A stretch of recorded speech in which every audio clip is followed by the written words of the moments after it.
We charged away from the nude beaches near the port and headed northwest, toward the elevations of the Castellet mountain range. The EU has laid mile upon mile of excellent tarmac throughout this remote countryside, where traffic lights are nearly non-existent and most of the traffic is of the tractor variety. It's the kind of place you dream of driving a convertible, sun-browning your nose as you scroll through miles of rolling roads. We never saw a police car. Under light throttle loads, the 570S is a chilled-out supercar. Like its coupe brother, the Spider is easy to live with. The damping is forgiving in every suspension mode. Even mid-corner bumps won't unsettle the chassis.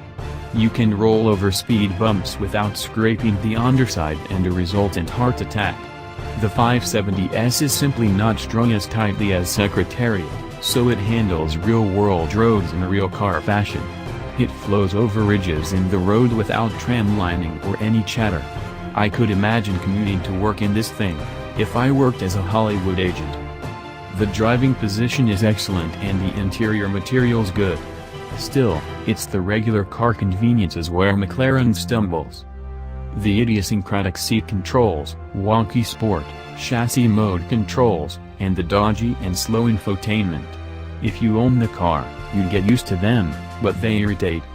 The Spider does introduce a new problematic wrinkle as the digital screen washes out when exposed to direct sunlight.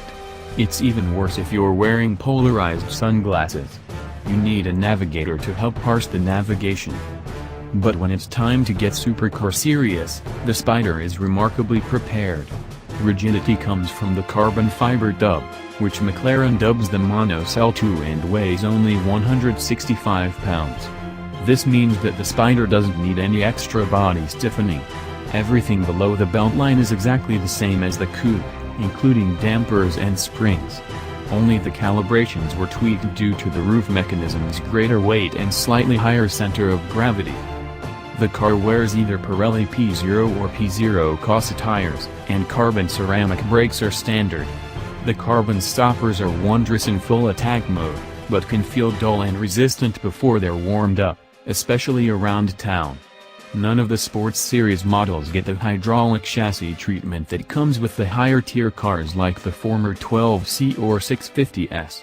The 570S isn't likely to see a track day, however, so the system is not missed. The adaptive dampers and standard anti-roll bars do just fine.